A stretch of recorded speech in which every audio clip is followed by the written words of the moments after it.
Muito bem, pessoal, Deus abençoe a todos. Vamos estudar agora Gênesis 11, versículo 5. Vamos falar sobre a Torre de Babel agora. Então vamos lá, vamos estudar a palavra de Deus. Então desceu o Senhor para ver a cidade e a torre que os filhos dos homens edificavam. Então, a Bíblia fala que o dilúvio espalhou animais mortos, né? Espalhou pessoas mortas por todos os cantos. Essa catástrofe em forma de água espalhou cadáveres, né, pela face da terra. Então, um dos objetivos, porque eles construíram a Torre de Babel, nós vamos falar de três. Primeiro, se livrar de um segundo dilúvio, né? Porque foi essa a ideia da construção da Torre de Babel. Uma observação: não há nada demais em uma construção, né, civil como qualquer outra. Não tem nada demais construir uma cidade, uma propriedade, né, alargar o território, não tem nada de mal nisso. O problema era a motivação deles.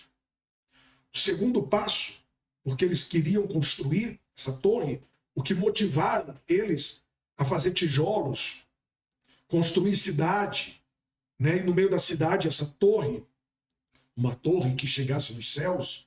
Quer dizer, eles não foram os primeiros a querer tocar nos céus, né? Será que você consegue adivinhar quem foi o primeiro a querer subir até os céus, tomar o lugar de Deus? Lúcifer, não é verdade? Satanás. Então, a mesma motivação dos homens da Torre de Babel foi a motivação de Satanás, né? Ainda hoje é. Ainda hoje, os homens têm essa motivação. O próprio diabo coloca isso dentro deles. Os homens querem tocar nos céus, querem fazer um nome que seja mais famoso do que o nome do Senhor Jesus, mais conhecido do que o nome de Deus. Só que eles fracassam, né? E eles fracassaram aqui na torre também. Então, outro objetivo, né? Para que não sejamos espalhados sobre a face de toda a terra. O propósito deles era estar unidos, né, e ali formar uma população em um só lugar. E qual era o propósito de Deus? Multiplicai-vos e enchei a terra.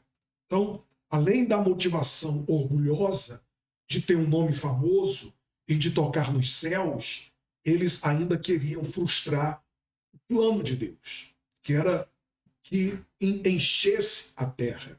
Então agora você compreende o que levou o juízo da Torre de Babel. A Bíblia diz assim: e o Senhor disse, eis que o povo é um, e todos têm uma mesma língua. Isto é o que começam a fazer. E agora não haverá restrição para tudo que eles intentam fazer. Olha como isso aqui é importante. Veja o poder da unidade do lado negativo, do lado maligno. Quando existe um governo e existe uma organização, não existe nada que possa destruir.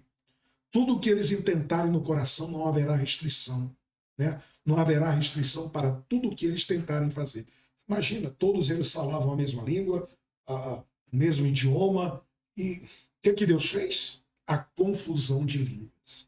Olha o que a Bíblia diz: eia, desçamos e confundamos ali a sua língua, para que não entenda um a língua do outro. Assim o Senhor os espalhou dali sobre a face de toda a terra, e cessaram de edificar a cidade. Por isso se chamou o seu nome Babel, enquanto ali confundiu o Senhor a língua de toda a terra, e dali os espalhou o Senhor sobre a face de toda a terra. Então, você nota nesse trecho aqui de Gênesis que o Senhor é o protagonista, né? Ele é o protagonista, porque é ele que interrompe, é ele que confunde, né? É ele que espalha, né, esse povo, né, pela terra. Deus é o protagonista. Ele desce, ele confunde, ele espalha, ele interrompe aquela construção. E o plano humano da Torre de Babel fracassa.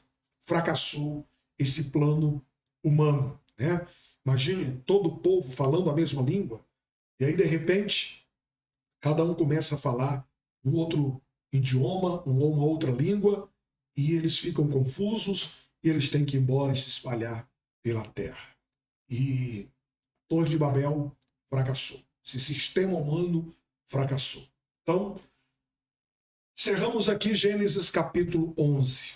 Próximo vídeo nós vamos falar mais sobre a palavra de Deus, tá certo? No meio dessa confusão toda, surge um homem chamado Abraão.